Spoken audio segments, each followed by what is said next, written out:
I'll start by welcoming everyone who's here in person and online to this 11th of the Keene State College Faculty Student Seminar Series for the year 21-22.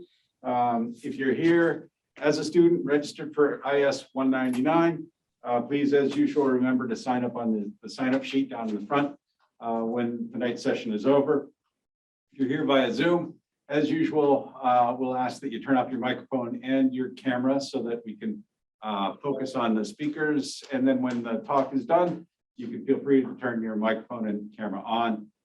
You can also ask questions by raising your hand in the chat or raising your hand icon or putting something into the chat message window, and we'll make sure the speakers hear them. Tonight's in-person speaker is Dr. Phil Barker, who's an associate professor in the Department of Politics at Keene State. Here he teaches courses in international and comparative politics, European politics, African politics, foreign policy, and the ethics of war, to name some. Dr. Barker earned his master's and his doctorate at the University of Colorado in Boulder, which is where he met his other guest, his friend and our other guest, Dr. Bill Muck, who teaches at North Central College outside of Chicago. Together for the past 4 or 5 years, they have teamed up to produce weekly podcasts about politics, the latest version of which is called the Politics Lab. And it's a program that just recorded its 71st version and has a regular audience of over 2,000 listeners and downloaders. Tonight, Dr. Barker and Dr. Muck are going to talk about how their collaboration works, how it came together, how they research and produce it, and the role it and other podcasts play in the education of democratic citizens. We'll also get a video glimpse of the latest video version of the podcast. I'll let Dr. Muck and Dr. Barker talk about it, so let's welcome them both. Thanks. I was saying to Mike before we started, my plan is to be very casual. Bill and I we're going to chat a little bit about, some background. Some of you probably know, many of you may know, Bill was here in person. What was that, 3 or 4 weeks ago? October 20th. Okay, so not that long ago, and we were going to do a live podcast. We were actually going to record one of our episodes here so that people could see the conversation and see what goes into making the podcast. And then Bill selfishly got COVID. He arrived, he flew all the way from Chicago, got here, we went out to dinner, and the next morning, the morning of the event, he got up and was like, "I don't feel right, we have to take a test." So that we had to cancel. So we wanted to reschedule, but the technical side of actually recording with Bill remote and me here, and also doing it on Zoom, just was a little too much to figure out. So we're just gonna have a conversation. We thought we would, we wanted to still give you a glimpse of what the podcast looks like. So my thoughts are that Mike already introduced me, but in just a second, I'll let Bill introduce himself. And I thought we would just spend a little bit of time talking about the history of the podcast. And then a little bit, we wrote an article a couple of years ago about our philosophy and our approach and why we wanted to do this. We talk a little bit about that, talk a little bit about what actually goes into making an episode. We get lots of questions about that. And so we'll spend, 20, 30 minutes talking about those things. And then we recorded our weekly episode last night. And I took a chunk of it. We have a video. You can actually see what Bill and I are doing. We'll play you that. You can kind of see what our conversations look like. And then we'll just take questions. So we'll keep it casual. Bill, you want to start by introducing yourself, and we can sort of go from there. Sure. Mike did a great job. Yeah, I teach at a small liberal arts school, very comparable to Keene State, just outside of Chicago in Naperville, Illinois.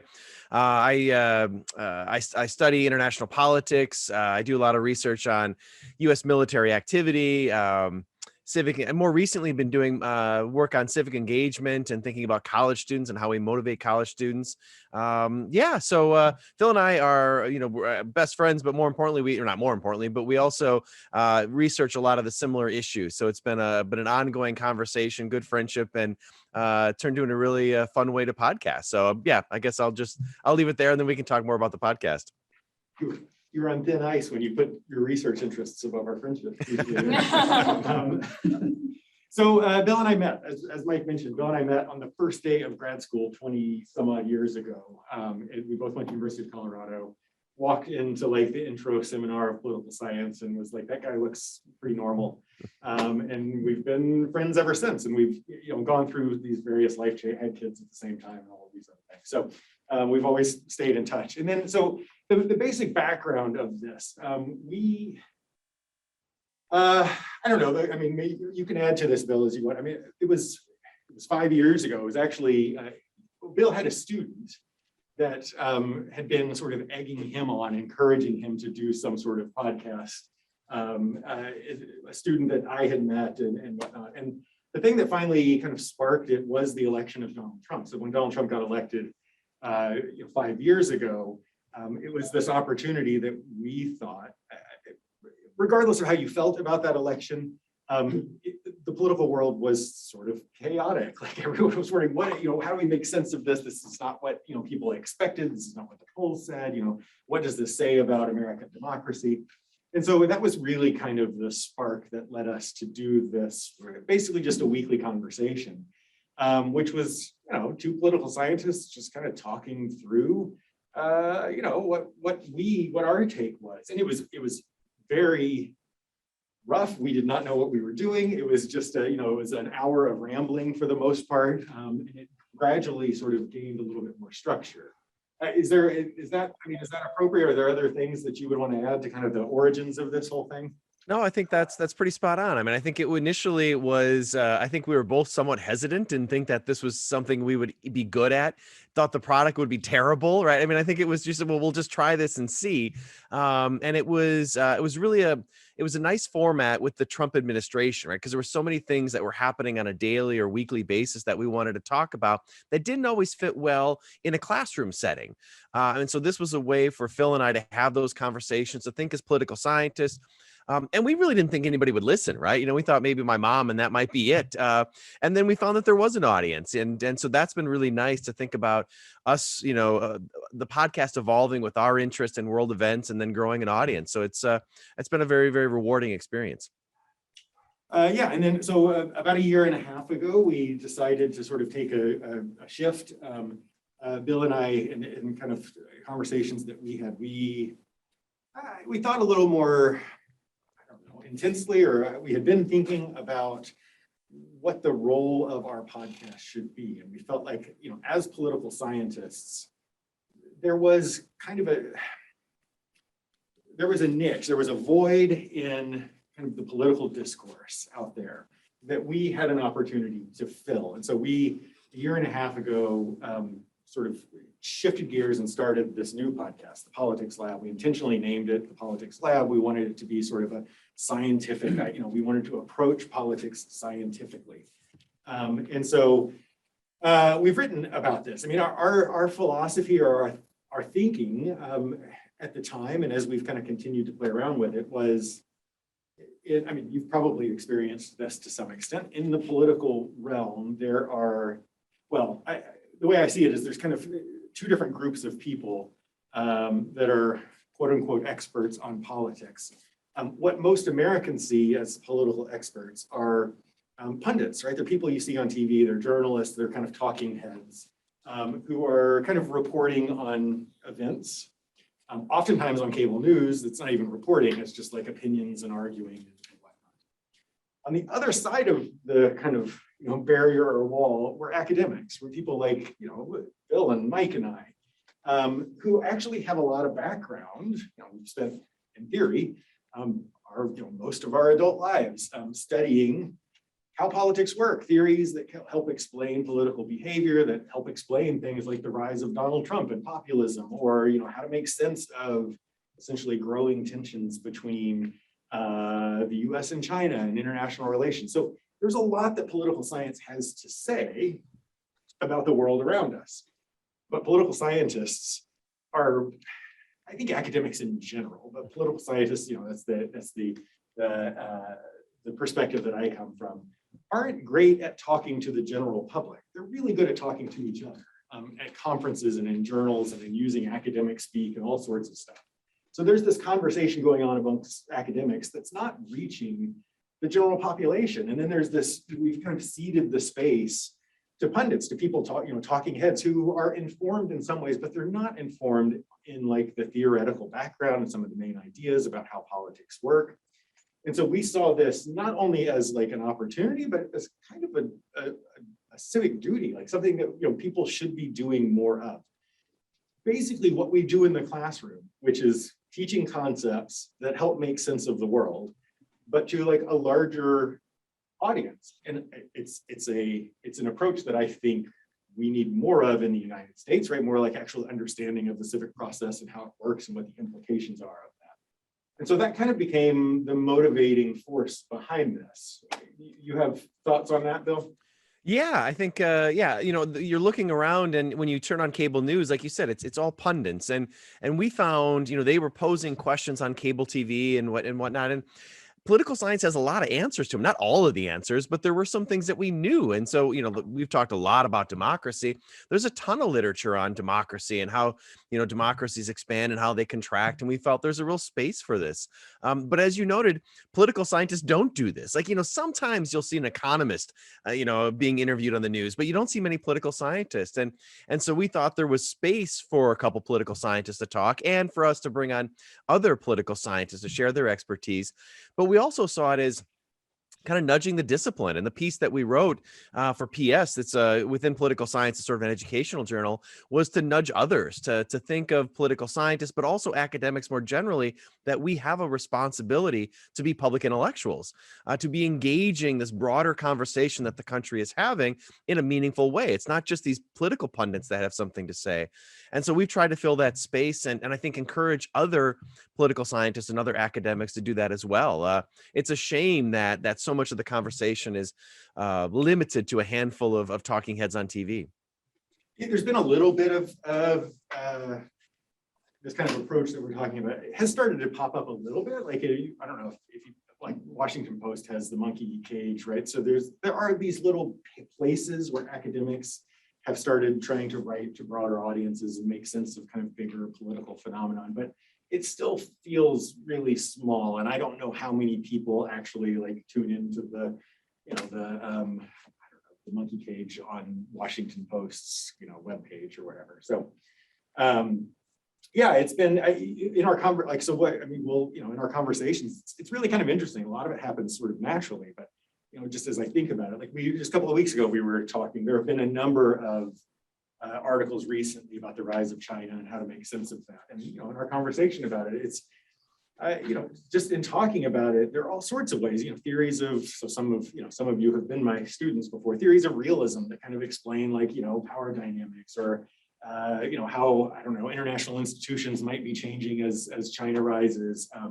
We were talking about the other day, there have been a few articles that have been written recently about how maybe China has sort of overstepped, like has acted too harshly, like in trying to build up their power, and you're seeing some backlash to that. You could kind of make sense of that within theories of international relations. So we've tried to walk that line in a way that we actually talk in an informed way. We actually talk about the theories and ideas of political science, but in a way that's accessible, right? We have to do it in a way that somebody who tunes in for one episode can still make sense of it. It's not, a course that sort of builds on itself. So, yeah, I think we think a lot about our impact as scholars, and I'm guessing, we've got some other academics in the audience here, and I don't know about you all, but I find that, when we write an article or a book chapter or something, the number of people that are probably going to read that is oftentimes less than 10, right? There's not a lot of people that are going to be reading the impact with our scholarship. It doesn't mean we don't do it. It's really meaningful and it's important, a part of our work. But we also thought about, like, we have some responsibility to engage some of these pressing political questions. And a podcast felt like we could have a much greater impact and have some of the same conversations we might have in a scholarly article, but share that with a wider audience and make it more accessible, right? So I think we're thinking about our jobs as public intellectuals and as academics, not just being limited to the classroom or to a scholarly journal, but taking some of those insights and reaching out more broadly. So, this was we've tried to kind of maintain that accessible but academic approach to things. So as we put together the new podcast, we were intentional about creating a website. You can go to every episode has its own page on the website, and we link to articles. So the conversations we have always tie back to either discussions that we see. We read whatever, we keep up with stuff with the Washington Post and New York Times and Atlantic and foreign policy and foreign affairs and whatnot. So we try to cite, we try to link to those articles. So if you're interested, if we had a conversation. Now, some of those good practices, good academic practices of like citing your sources and referring people back to the original arguments. So we've tried to be kind of intentional in that, like, accessible, but still like serious, academically minded approach. It began, I mean, when we started this, like you said, we thought we wouldn't have that many people. In the early days, we were having 30, 40 people who would tune in to an episode. And it's grown. It's continuously grown over the years, so that, like Mike said, it's really hard to get hard numbers on podcasts. There's not like whatever, I don't know, Nielsen ratings, or there's not like a unified place you can go. It seems like downloads should be really easy to count, but they're not. And I'm not a computer person, so I don't really understand why that is. But it's hard to get like an exact number. But we're somewhere it seems to be, we're in the 2,000, 2,500 listens a week, which is. On one hand, I oftentimes feel like it's not, big podcasts get millions, but then when I think about what a room of 2,500 people would look like, that's a significant number of people, and so it feels, like we're doing something that people are enjoying. A lot of our original group it was Bill's mom, but it was also former students. We had lots of former students who said that they missed having those sort of conversations in the classroom, and it was a way to, once a week kind of, hear and think about things in the way that we used to do in class. Somebody in the chat just mentioned or asked the question, I think of pundits as people with a horse in the race. Do political scientists identify what their horse is? I think it's a great question. And I think it's one of the reasons we like doing the podcast is that we feel that in some ways it pushes past that partisan conversation. Certainly there are times, and when you listen to or watch our conversation, we fall on a particular side, but it's not because of those partisan interests. It's really how we're understanding the issues as a political scientist. So I often think about political science, we think about democracy and protecting democracy and the dynamics that undermine democracy. And so that means oftentimes we are against Donald Trump, right? I mean, that's kind of a place where a political scientist would be, understanding democracy as a valuable thing. But I think we try to intentionally with this second podcast not come at it from a left versus right. What is the partisan view? We're really coming at it, what is the political science view? Or let's have a conversation about how political science would approach that. And it's been liberating because we don't have to worry so much about those political opinions. We certainly take sides, but those sides are driven by what we believe to be our political analysis. Yeah, our philosophy was, what does political science say about political science has opinions on certain things, right? And like you said, there's lots of writing in political science about how, for instance, Donald Trump, some of the stuff he did was damaging or problematic for democracy. And so, we talk about it in that way. That was part of our motivation, is that rather than taking this kind of back and forth, politics as a game, right, as a sporting event, we wanted to talk about it as like, there are certain things that we do know. These are, there's been enough study to know that this sort of practice or this sort of behavior is, good or bad. And so we tried to approach things that way. Should we talk a little bit about like what our typical week looks like before we get into the clip? Yeah, absolutely. You want to? I've done a lot of talking. Do you want to? Sure. Yeah, I think the kind of the nuts and bolts of how we do it. Like Phil mentioned, when we first started, we would just start and we'd say we tape for an hour and a half, and we'd let the conversation go wherever it wanted to go. That wasn't the best structure, and we realized that breaking it up into different topics was a better way of kind of managing our own schedule. But each week, one of my favorite parts about the podcast is coming up with the topics that we're going to talk about. And so early in the week, we start sending each other articles. What are you reading? What I'm reading? This is an interesting argument. We saw an interesting piece in a journal here. This, could we find a way to bring this into the podcast? And oftentimes we have way more topics than we could actually talk about, but that part is really fun as well, because we have these conversations about, what kind of issues do we want to dive into this week? And so then we narrow it down to, usually 3 to 4 topics. And then we divide up who's going to write a little introduction about it. And we write up the introduction, come up with some sort of outlines of how we're going to attack it. But for me, and I'll let Phil, you can elaborate as well, the process, the organic process of coming up about what we're going to talk about is almost as much fun as actually talking about it. Really, really, I don't know, that's it gets your brain moving in a way that's different from a classroom kind of experience. Yeah, it is. Yeah, it makes me think constantly about stuff in a slightly different way, rather than just reading the news. When I read the news, I'm thinking about how political science speaks to it, and how I might be able to use that in the podcast. I think that improves the podcast. It also improves, I think it has an impact on how I teach, because I'm thinking about these things in current events. So, right before we came in, just, I don't know, an hour ago, I sent Bill a text because I had come across an article in the Atlantic. I don't know if people had seen Russia tested it. They have this technology where they're attacking ability to strike satellites in space, and Russia tested it yesterday, in the last couple of days, and they destroyed a satellite in space, which seems really cool, except there's all sorts of ramifications. There's like space debris, that is, it's a kind of a classic international relations kind of prisoner's dilemma. Like, it makes sense for Russia to do this, but it creates this kind of collective problem for the international community. And so, I said this would be fun to talk about. I sent it to Bill. I don't know. Next Tuesday, when we sit down to think about what we're going to talk about, what of the ideas that we've thrown around will be the ones that sort of stand out. But we're kind of constantly thinking about that. What's amazing is that even when we don't intend it, oftentimes the 3 or 4 topics we pick, as we talk through them, there's like a theme that will emerge, and they kind of tie together. The episode that's coming out this evening very much had kind of a theme that ran through it on sort of political rhetoric and violence in American society. And so, it's really kind of fascinating how it plays out. So yeah, it's a process where we're kind of in constant conversation. We text each other all the time anyway. So we're kind of having those conversations. And then, we put together an outline. You'll see the part, I don't know if anybody has listened to it, but if you haven't, you'll see in a second. We put together a little paragraph introduction.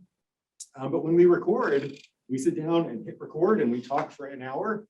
And people have asked, people seem, I don't know, surprised by this oftentimes. It's not, other than we have these 4 topics, and, I've written a few sentences to introduce the topic. We don't have a plan. It's just a conversation between Bill and I. And it kind of evolves and goes as that conversation, it's wherever the conversation takes us.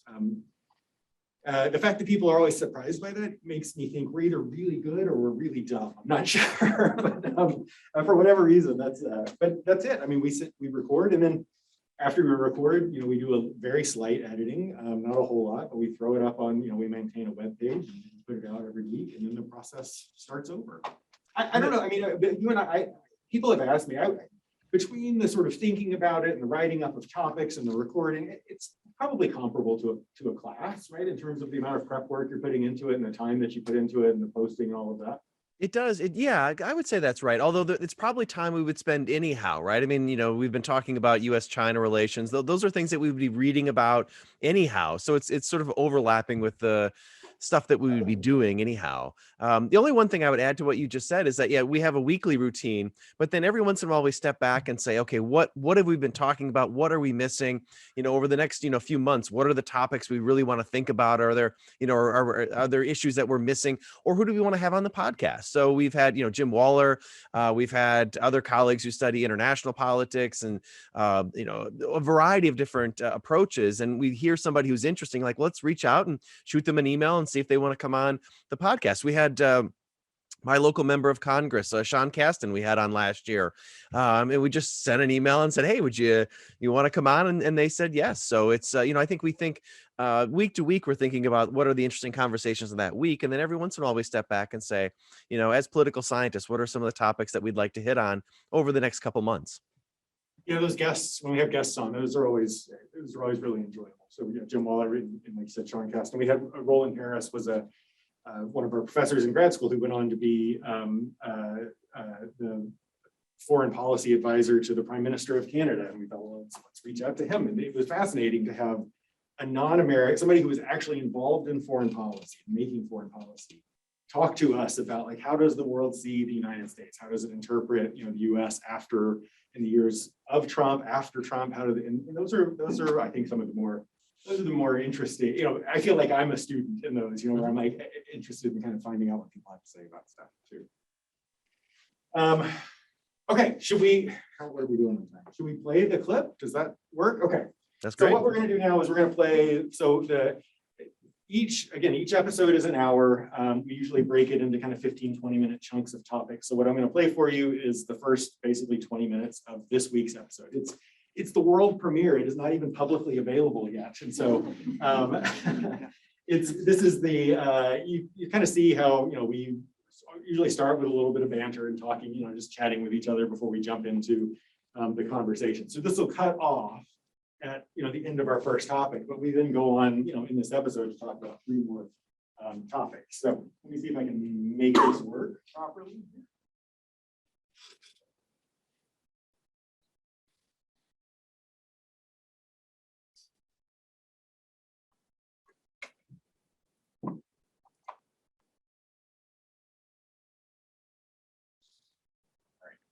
All right. For people at home seeing this. Good.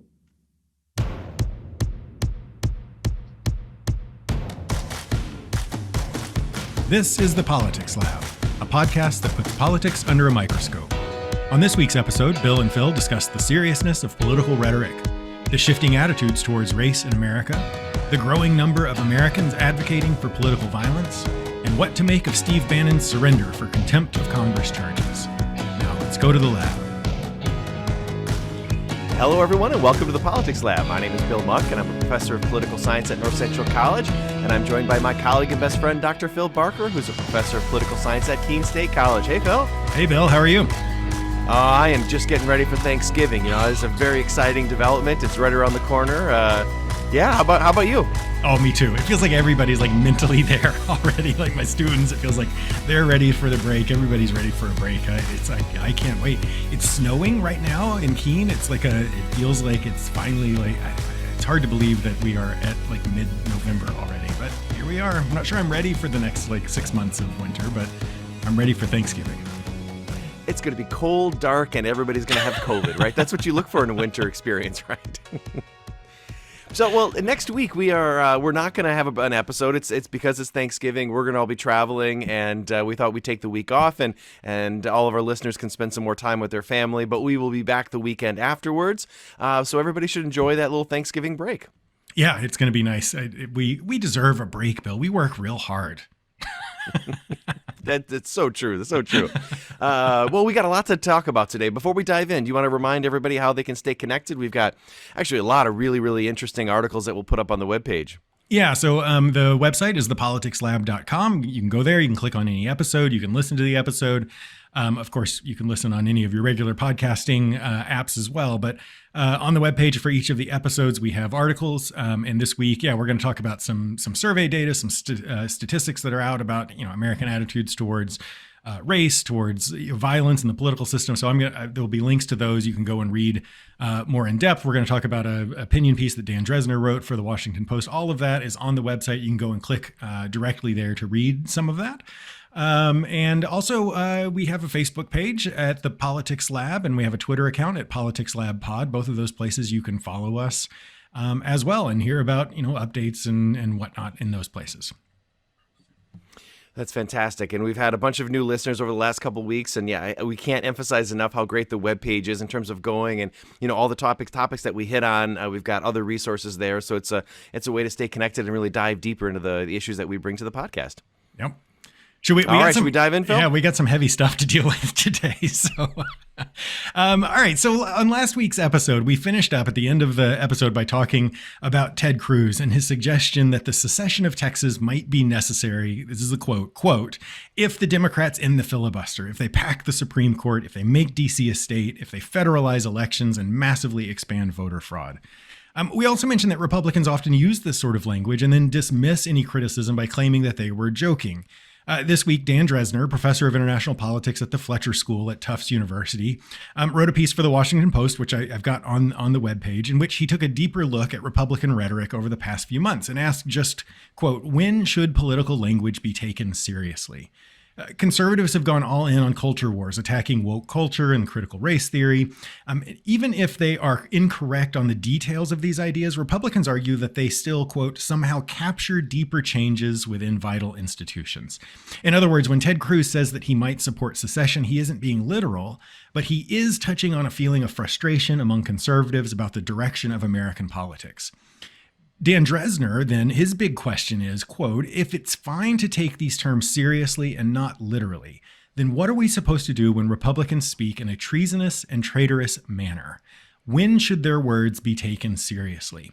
He points not just to Cruz's potential support of secession, but also to Ohio Senate candidate J.D. Vance, who last week quoted Richard Nixon by stating that the professors are the enemy. That's you, Bill. You're the enemy. And of course, Donald Trump has argued for months that, and this is a Trump quote, the real insurrection happened on November 3rd, the presidential election, not on January 6th, which was a day of protesting the fake election results. Bill, we live in a society that strongly values free speech, but we also live in a society where speech has real, oftentimes dangerous repercussions. Drezner argues that these are signs that the Republican Party as an institution is becoming more violent, more authoritarian, and less willing to adhere to the rule of law. It's worth pointing out that Dan Drezner, he's not like a leftist either, right? Like he's a relatively conservative guy. At what point, Bill, does political rhetoric deserve to be taken literally and seriously? Where do you want to start? How do you want to talk about this?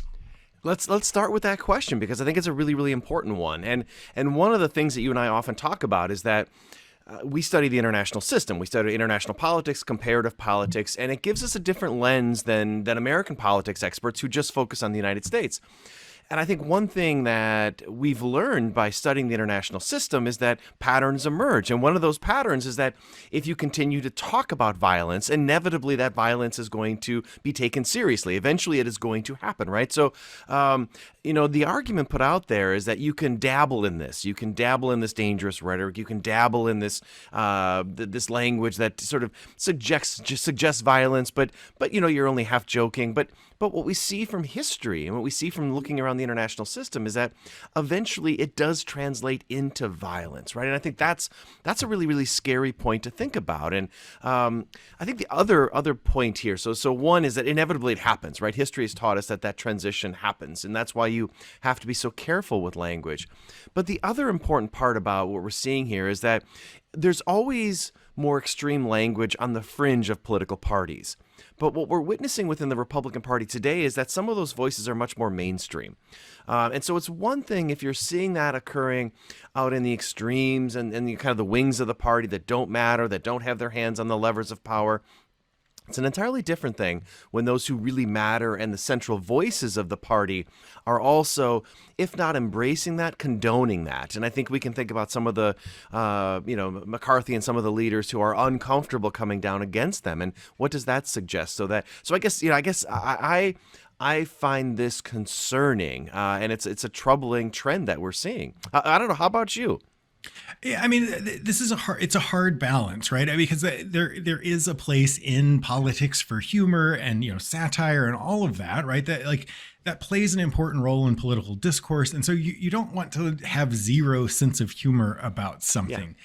But words do matter, right? I mean, this is like you said, when you look internationally, when you look at how democracies, function, how this plays out, how political violence plays out in other places, the words that are used do matter. So I think that the idea that Drezner gets at here, this argument that conservatives make that essentially that the sort of literal accuracy of what they're saying is less important than the frustration overall. I think that's true.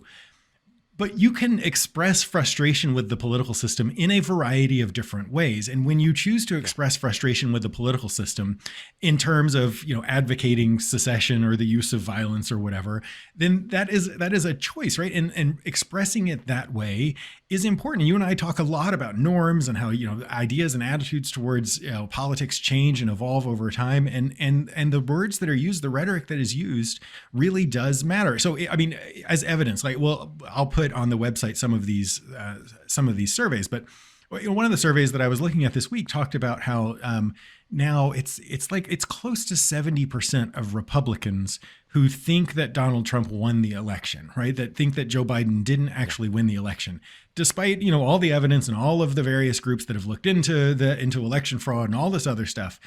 That shows that whether Donald Trump is being serious or not, whether he's being literal or not, he's not. What is it? He's not being literal, but he's being serious. It's frustration with the political system.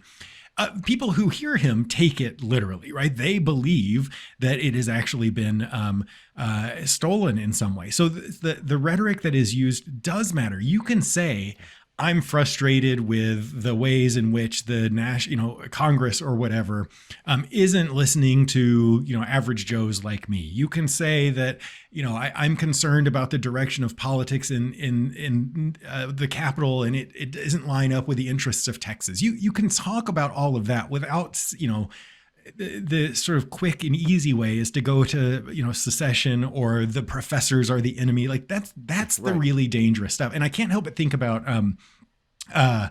that you were talking about, like when it goes from the fringes to the heart of the party.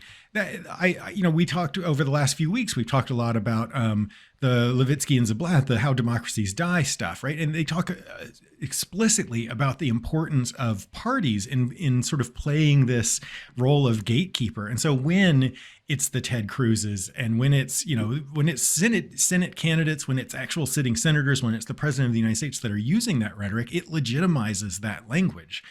People do take their cues from political leaders, and so. We should have a sense of humor. We need to recognize that. But when you're in a position of power, when you're in an authority position, it's really important to choose your words carefully, right? And the easy way to score points is with this, more, this kind of lashing out language. But it's dangerous, right? Yeah. I think, we hear this a lot in, IR scholarship, international relations scholarship, but what if you saw this somewhere else, right? So if we saw this kind of language being used in another part of the world, we would be concerned, right? We would be saying that the country is drifting in a dangerous place. So you and I have taken classes from Jim Waller or the seminar this summer where he talked about, kindling, and you and I were actually you mentioned this just before we went on air, and that you have elements of, before violence breaks out, there's a lot of wood, there's a lot of kindling that is built that creates the base of the fire that eventually erupts. And language is a big part of that. And so when you think about instances of mass violence, what you see is that there is a lot of rhetoric before that, kind of framing everybody. And so when you think about, you mentioned the election, if a high percentage of the Republican Party genuinely and authentically believes that the election was stolen, if that's really the case, you should be motivated to do everything you can to save the election, right? This is something that's really, really important. You got to fight to save the democracy. So this is where, that the lies and the truth become really, really important. If you believe this, well, then maybe violence is justified, right? So it's a really dangerous line. And when you've seen it elsewhere, when you see this kind of language being used, it's very, very, very uncomfortable. We would describe it as, again, if we're watching it someplace else, we would say that a party is being radicalized, that you're drifting into a really dangerous position, and we spent some time this summer looking at Rwanda and looking at the former Yugoslavia and Bosnia. When violence broke out, you saw a dynamic of radicalization occur among the parties. And I don't think it's too far of a stretch to say that I have some concern that you're seeing a form of that radicalization occur, at least in segments of the modern Republican Party. Yeah, I know. I think you're right. I was just today in my comparative class, we were talking about political violence and religious violence and terrorism, and also like the danger of violence in the United States. And, coming out of a lot of that, like the role of rhetoric, how that plays into some of the kind of like you said, the kind of kindling, the risk factors at play. And I think about Jim Waller specifically talks about the legitimacy of institutions, like the extent to which people view not just elections, but government in general as legitimate and as good and as, actually like moving the country forward in a positive way. that, like, to the extent that people no longer view political institutions as legitimate, that contributes to the risk of violence. And that is the rhetoric of, again, Donald Trump, right? Undermining elections and all sorts of other stuff. And so, the rhetoric, it's Ted Cruz, right? It's about, like, if things don't go the way we want in Congress, then we'll, leave. All of that is going to undermine legitimacy, or the legitimacy of the American government in the eyes of Republican voters, right? And it's where, again, you can express that frustration with Washington politics without undermining the institutions themselves. The other part of it is that in that conversation in class, and we talked today about the role of religious violence and where that comes from.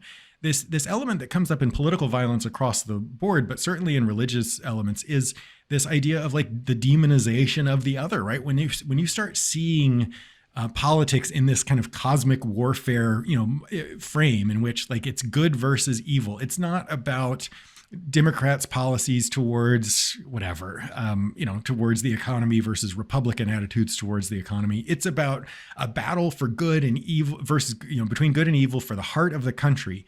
Then you dramatically escalate the risk of violence. And that's what this sort of rhetoric is about, again, right? It's about, like, again, that's the other thing Donald Trump does. It's not about just questioning the legitimacy of elections. It's about questioning the legitimacy of the opposition, right? So when you no longer have faith in the institutions, you no longer have faith, or you see that, like, Democrats taking over would be this, like, the victory of evil. All of that, I mean, all those elements, those risk factors that we talk about, at putting a country at risk for political violence, rhetoric helps to build up and create those risk factors, or helps to sort of tear them down and take the heat down a little bit. And the difference between a Ted Cruz and a Mitt Romney or a John McCain is stark, right? The way that they talk about, like, I have my disagreements with people across the aisle, but we are, there's this idea that we work together. Everyone believes in, the American experiment and American democracy, versus the sort of Ted Cruz, Donald Trump way of talking about politics, which is this sort of all or nothing. We cannot let them win. 100%, it matters. It matters in how people feel about politics and how they respond to political, setbacks, though.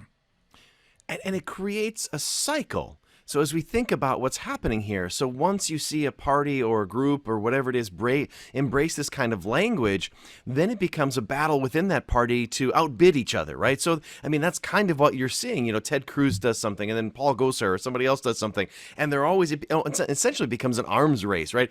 Who can outbid each other in the more extreme language? And you could think about, primary dynamics, right? How much do you really hate the other side? How do you want to demonize them? And it becomes very, very dangerous and very difficult to break that cycle. And you don't always notice it when you're in the process of doing so. Because, the other thing is, politicians use fighting language and violent language a lot. But there's a big difference between, a normal politician saying, we're going to fight and we're going to fight for the country, and that sort of more benign interpretation of kind of violence and what we've seen, I think, over the last 4 to 5 years. And Donald Trump legitimized a lot of that. If we think about the kind of language that he was using on January 6th, it wasn't just, you got to go fight for your country. It's time to do something. It's trying to transition that language into action. Rudy Giuliani, he was talking about trial by combat. That's a whole nother level, right? And it's stupid and it's silly and it's Rudy Giuliani, but there are people who are going to hear that message and say, this isn't, we're not just talking about, fighting in the abstract. We're talking about literally going to the Capitol and engaging in violence to save our democracy. So oftentimes it's a blurry line, but I think it's clear when you're on the other side of it. Yeah, you talked about how this is a little bit of like it's a kind of a snowball thing, right? It's like a cyclical thing, and I particularly in the partisan world that we live in, right? Like one of the other stats that came out of one of these recent surveys was that it's like 90% of Americans view the divide between Republicans and Democrats as like a major point of conflict. And in the social media and the sort of Fox News, MSNBC environment we live in, when partisanship is like the driving factor, right? It's not that political attitudes shape which party you're in. It's like increasingly we see that partisanship shapes your political attitudes, right? So it becomes this identity.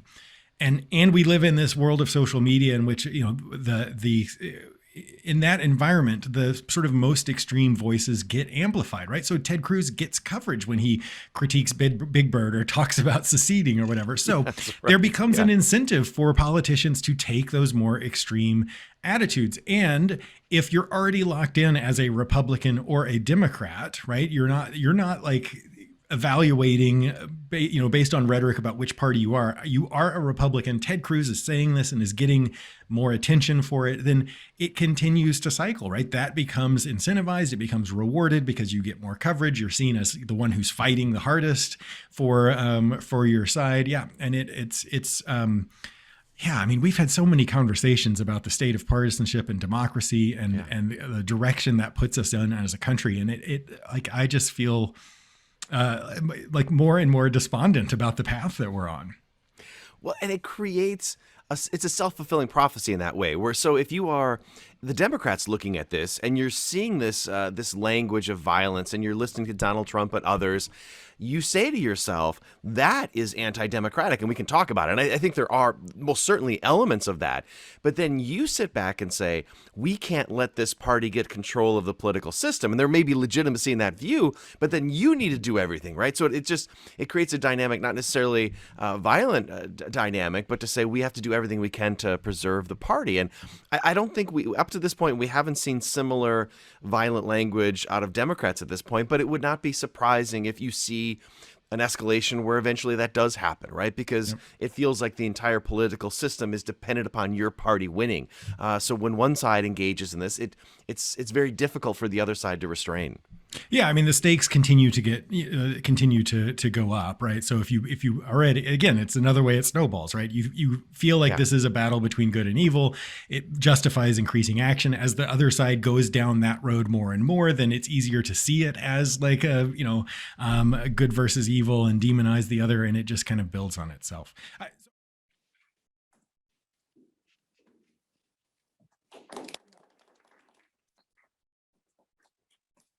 It feels strange to clap, but it seems like the moment to clap.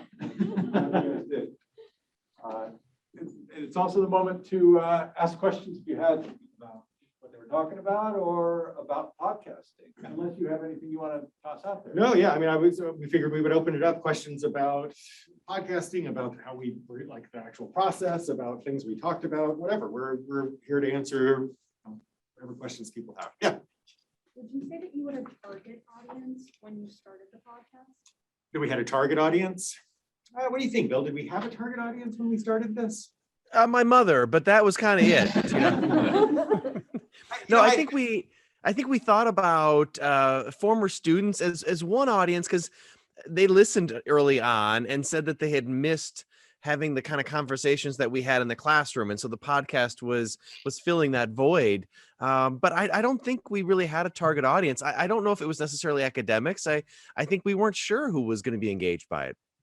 Yeah, I think that was maybe that was naive of us, but maybe it was the beauty of it is that we really kind of set out to do the thing that we wanted to do, that we thought was important. And if it, like I've said before, like if 20 people listened, I would keep doing this because I enjoy it. So we allowed us to sort of do it how we wanted. And if it found an audience, great. But we were trying to walk that. We didn't want to be, there are podcasts that are, what's the, in the weeds or whatever, like Ezra Klein, like there's some that like get really, we didn't want to get bogged down. We wanted to keep it, accessible, but still, And there are more political sciencey podcasts that really dive more into the weeds.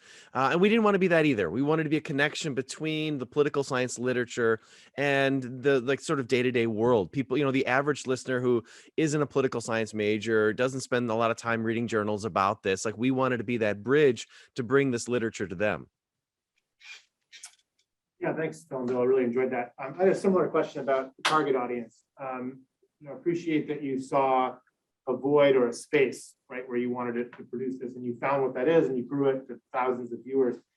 Are you motivated to get in the room with the pundits? Do you want what you're doing here to motivate them to listen to what the professors, right, have to say? Is that a goal? So what do you mean by get in the room absolutely. Like, so on one hand, do I want pundits to listen to political scientists and like be more informed about Invite them on their shows, yeah. Yeah, absolutely. Like, you know, if this like changed how people thought about political conversations, right? That it's not just you present the Democratic argument and I present the Republican argument and we yell at each other, right? Like that's, you know, then there's not, we get enough of that. But the idea of actually people who could, I mean, again, there are certain elements of, you know, I think the media struggled with this understandably during the Donald Trump era. Like, how much do we sort of present this in a nonpartisan way versus this is bad, right? This is dangerous, and it's a hard line to walk. But I think there are, you know, political science does know, we do know from research, empirical evidence that in certain cases, you know, X is bad, right? Like undermining elections doesn't end well for democracies, right? This is something we know.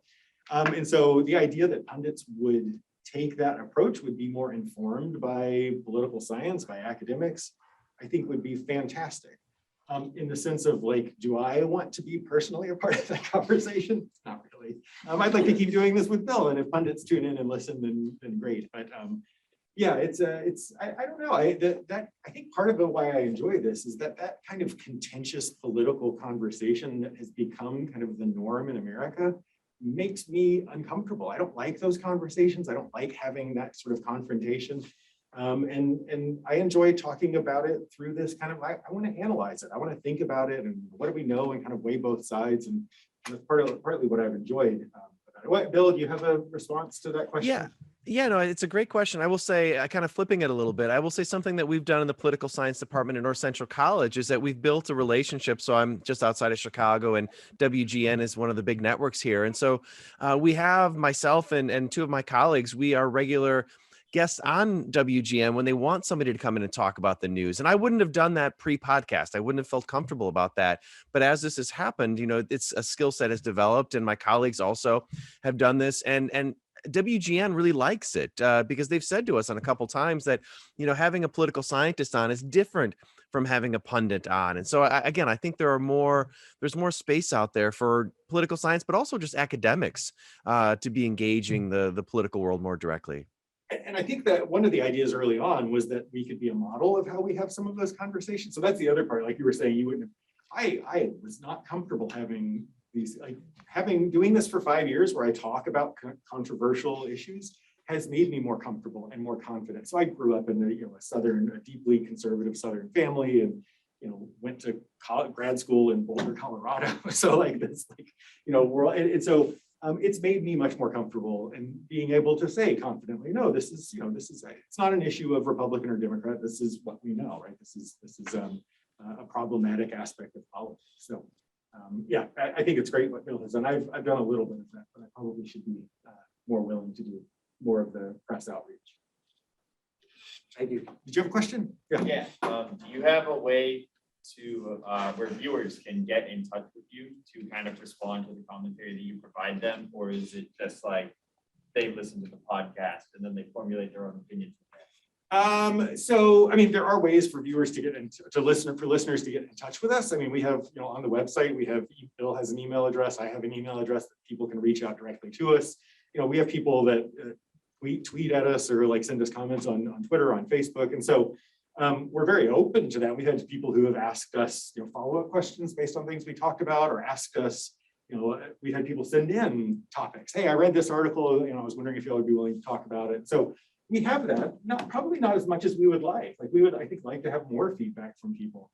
But we don't have any of the sort of real-time, feedback. Yeah, I understand that would be difficult. Yeah. But so you do have conversations in a sense, through email and through Twitter and stuff like that. Yeah, I think we want what you have to say. Yeah, and we've talked in the past about trying to find other ways to expand that. Like we have our emails on the web page, but it wouldn't be that hard. We kind of threw the web page together when we first started this, and we need to kind of go back and revisit it. But there would be lots of ways to, include comment forms and requests. And we had talked about in the past doing a sort of a user request episode where people just send in questions that they would like to hear us talk about or whatever. We should probably revisit that idea at some point. So yeah, it's something that we're open to and would like to see more of it. It's kind of hard in a recorded format to get a lot of that interaction.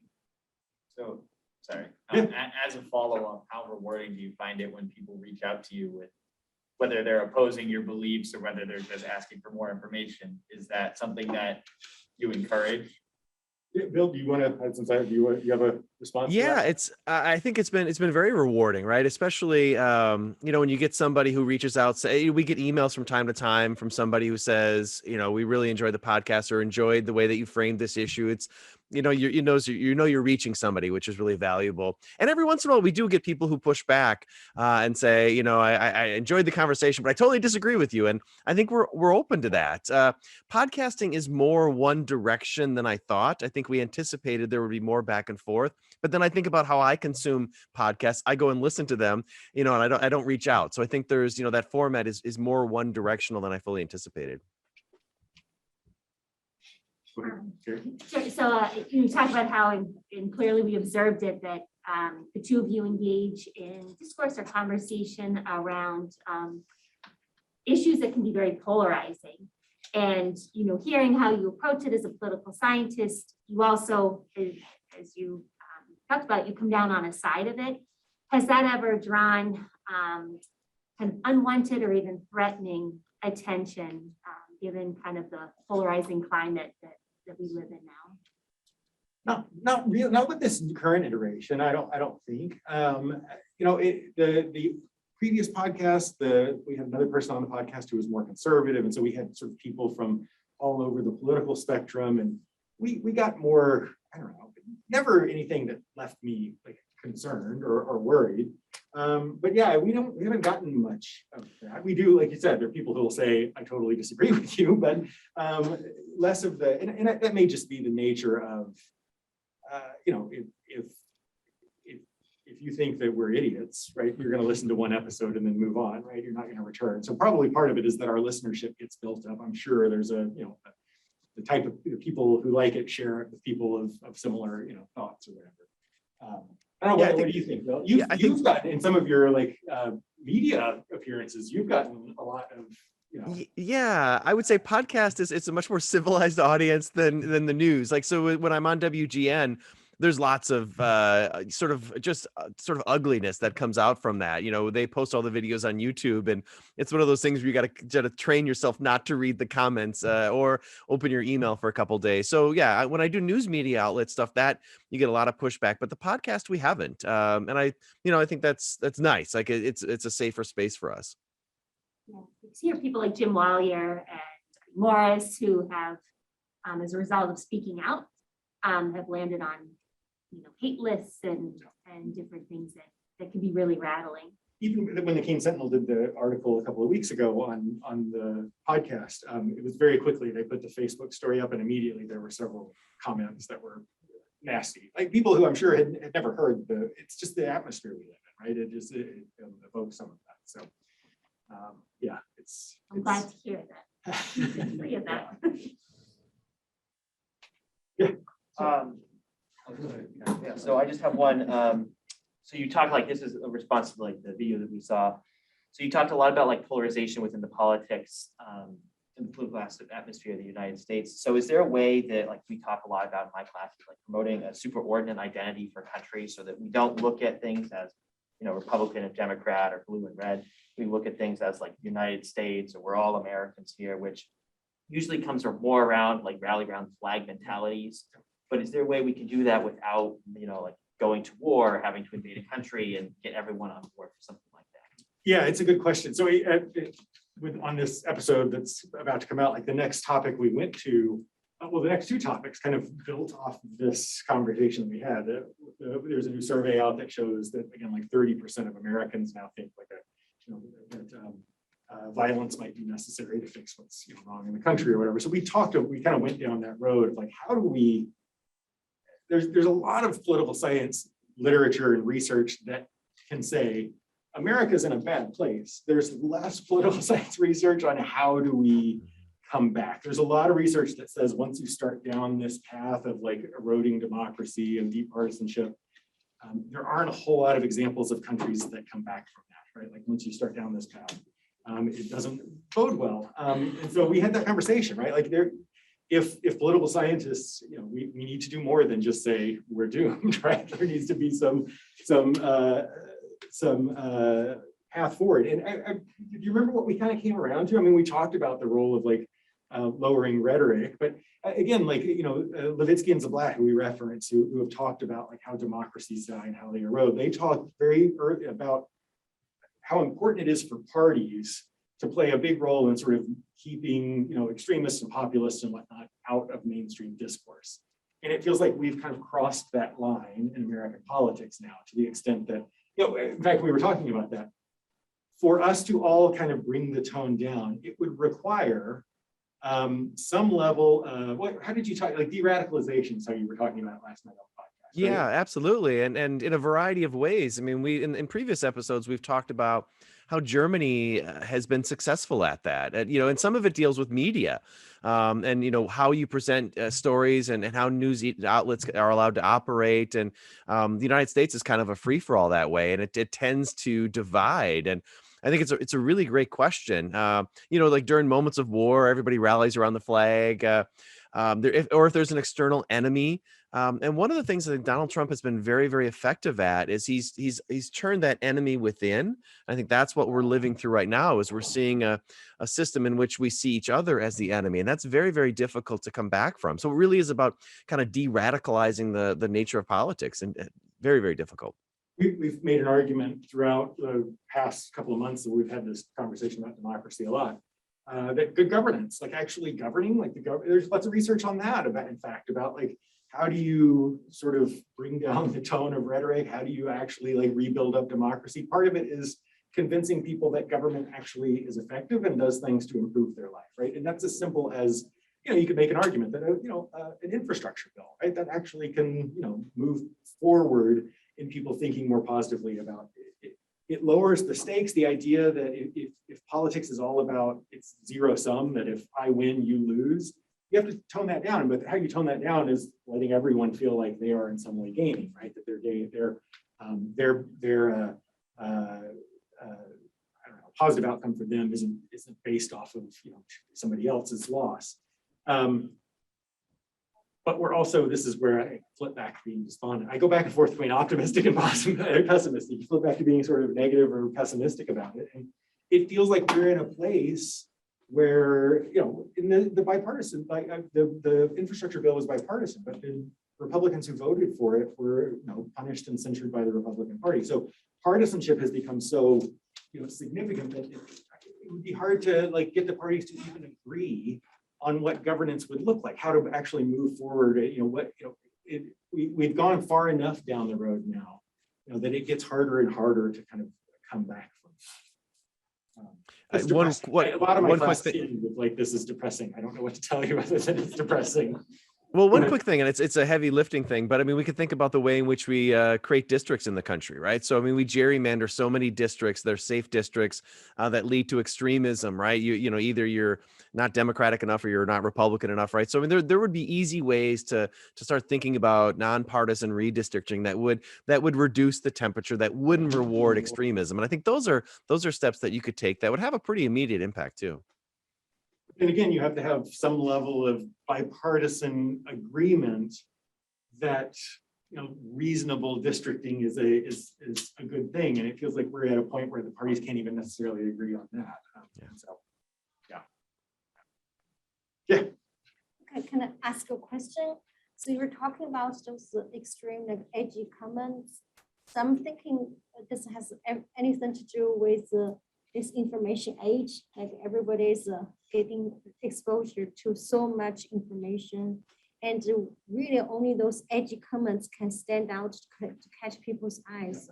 So I think it's not just happening in this in political world, everywhere. When they're reporting something, they tend to get people's attention, use the frightening words, and then and also with this distribution, the speed of distribution of the information with the social media, everything just spread out so quickly. So those kind of edgy comments get more attention in the people. But I think that another thing, another thing is how many people really think what's like what you mentioned is just literally or just get attention, and how many people really believing in those comments. That's another thing. Yeah. And we probably need to do some research and see how people really respond to those things. Yeah, the first part about like the social media environment that we live in, we've talked about that. Again, it's one of those where you can kind of bring political science in. Robert Putnam has done lots of research. This guy from Harvard has done lots of research on like social capital and trust, and how democracy relies on us interacting with people who are different than us, because you have to have faith that Americans are reasonable people, right? If you're gonna have faith that if you're gonna have faith in democracy, ultimately that begins with having faith in the people who are electing, politicians. But one of the things Robert Putnam talks about is there has been this shift in American society from we don't interact and we're not parts of groups that sort of expose us to different ideas and different opinions anymore. We're increasingly parts of groups that are made up of people like us. And the social media stuff, Bill and I have had a couple of conversations in the last couple of months about how terrible Facebook is. I mean, the algorithms, and I mean, it is all sorts of stuff that has come out that it prioritizes, the most extreme ideas because it gets clicks, right? And that's how it works. We talked. You were the one who sent me that article, right? About how they was it you that sent me the one about how they created one group created like a generic Southern woman account, right? And within 5 days, Facebook, without her doing anything, was feeding her like QAnon stuff, right? Is that right? Yeah, that was right. I mean, it was just stunning how quickly we fall into these rabbit holes, and whether it's red Twitter or blue Twitter, right? It happens so easily. And the other thing is, we've democratized the dissemination of information, which is a good thing. I mean, anybody can get a podcast these days, and I think we're evidence of that. But it also means that there's no filters. And so you can find, and quickly find information, and those voices that are more extreme get amplified. I think Phil and I, for the most part, try to be pretty sensible. I think if we were more radical, we probably could drive our listenership up. So it's a really important point that you made. I think you're doing the great thing in terms of a psychological point of view. Once people have this prime, opinion about anything, it's very hard for them to accept opposite. And not only this political point of view, anything once you take an attitude, it's really hard for you to accept people saying opposite. It's human nature. So I think what you're doing right now is great thing to be recognition. So I wouldn't say for the younger generation, but it's important for them when they are forming their point of view about the world, about the political system and everything. And what you learn when you're young will probably influence your whole lifetime. It's after 7. We're glad to keep taking questions, but you have a Yeah, you have a couple of questions from the chat. Oh, yeah. What's the best way to do that? I can just read it to you. Sure, It says, thanks. do you ever disagree with each other when talking about certain aspects in politics? How do you go about that as partners within the podcast? Yeah, Bill, do we ever? We do disagree with each other. It's always I find some of those conversations the most entertaining ones. One of the funnest times are when there have been a number of times where I changed my opinion partway through. Like Bill, I'll make an argument and Bill will be like, I agree. And as Bill's trying to basically arguing my own point for me, I'm suddenly like, no, that's right, you're wrong. Yeah, I mean, I think it's not super common because I think we're coming out of the same literature, the same background, the same sort of ideas and theories. But yeah, we do end up disagreeing. And I mean, again, I think this is where if a side benefit is sort of showing how people can disagree and still have a civil and fun and engaging conversation, I think that's a really good, positive benefit. We're both kind of self-deprecating. We make fun of each other, and I think that helps. Yeah, we try to model how to do that. And what's interesting is that we oftentimes, you think that there's political disagreement over the hot topics, right? But we're not really always engaging in those topics. It's usually, there might be an issue of how the United States should approach Taiwan. And, I'll have one take on it, and then Phil will have another take on it. We'll go back and forth. But it's more of a kind of obscure, you wouldn't think people would argue over that, but that's, how we should understand the emerging Cold War between the United States and China. We'll have different views and conversations on that. But it's a very different conversation than if you turned on, CNN or Fox or something like that. There's one more in the chat, please. Not that I'm seeing. You have Oh, a okay. private one? It was just a general question about whether you think politics has become a bigger, more popular topic over the years that you've done the podcast. Politics in general? Yeah. Is that what do you say? I mean, it's hard to. I would think, go ahead. I would say Donald Trump was great for politics. He was great for all of the news outlets. He was great for the New York Times, the Washington Post, across the board. He's been great for political science, right? I mean, we saw there is a bump in terms of students and their interest in politics. Now, I don't know if that's necessarily a good thing, but I think people care about politics. Trump stirred up feelings and a variety of different feelings. So I think people are more engaged. I don't know if the nature of the conversation is better than it was at previous times, but certainly people are talking more about politics than they may have. I mean, during like think about, Bill Clinton. There wasn't as much to argue over as there is now with Donald Trump. I think that's true, but I think yes, Donald Trump has shed more light on politics and made people think about it more. But as with Donald Trump, he's also had a polarizing influence, and that I hear it from other people as well, who are like, I'm sick of politics. I don't want to, like, it's been essentially, I'm tired of thinking about it. I'm tired of worrying about it. I don't want to deal with it anymore. So I think you get both. We've had this conversation about like, well, what impact has this had on, like, will people be more interested in studying politics or not? And yeah, I think there are signs that yes, and there are signs that, again, people, I hear from students who are like, I don't ever want to have a class talking about politics. I'm tired of hearing about it. So. Yep. I got to ask a question. Yeah. Well, one point, I'm super curious about your audience. I mean, I'm dying to know who those 2,000 people are and what they're, I mean, I know you got students and moms and dads and stuff like that, but, it's really interesting to imagine who that group is. And, if you decide to engage in sort of a pursuit of profiling or finding out, I'd be fascinated to know the results. But I have a question about your topic tonight, if I can. Yeah.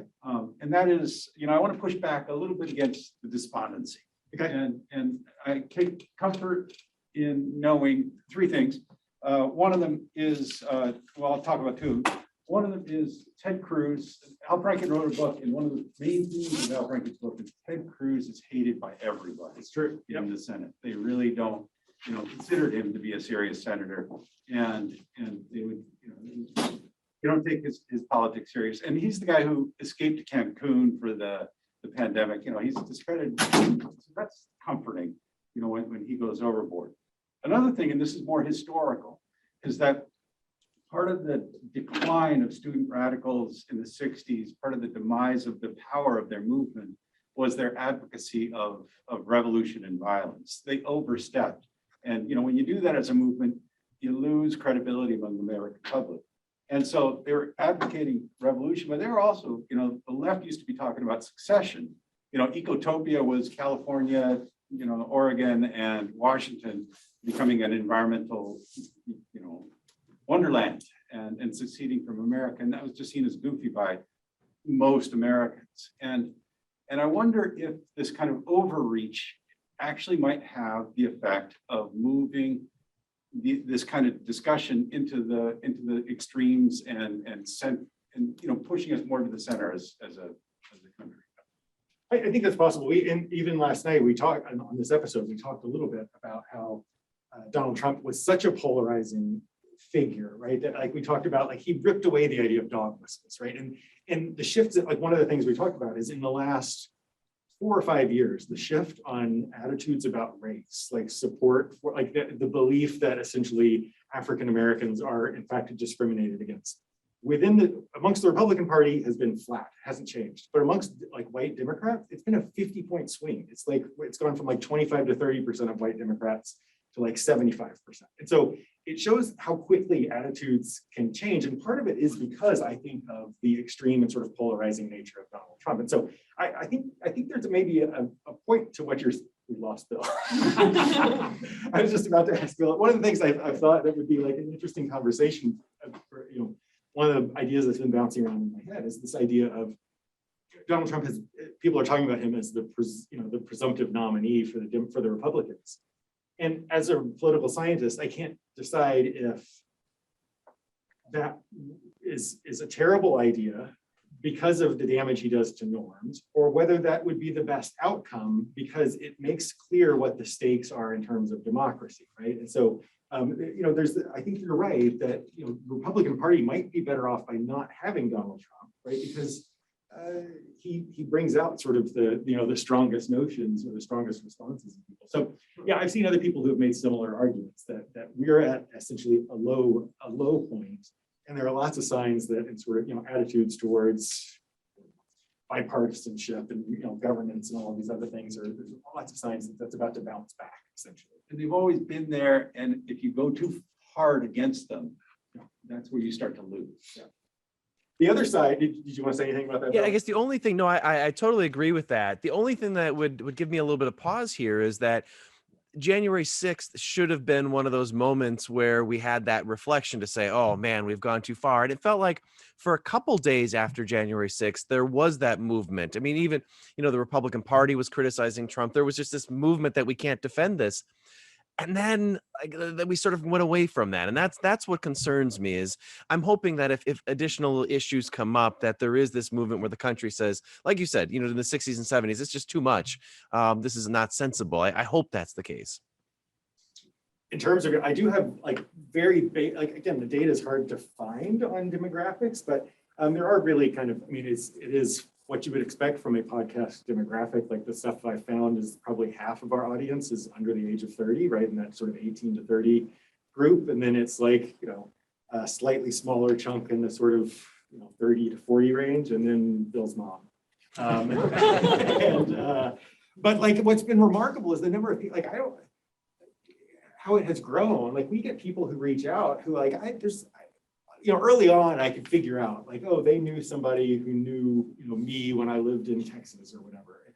No, that's gone. Like we have people all over the world. All over the world. Yeah. We have regular listeners from for a period of time we still kind of pop up on podcast political charts. Like this week, I forget, Sweden. We were in the top 100 political podcasts in Sweden. We'll pop onto the charts in Slovakia. At one point, we were the #1 political podcast in Malta. Right? So it's I don't know. Some of there's connections, but I don't know how people are finding out or hearing about it. But yeah, it's still 85% of our listenership is the United States. But yeah, we get some glimpses of that, and you can pay to have more elaborate data gathered. But yeah, it's just kind of putting together pieces of the puzzle at this point. All right, that was really interesting. Well, thank you for having me, us. and it was. So thank you very much. And anybody that has questions for them, they'll be around and online for a couple more minutes. So thanks very much.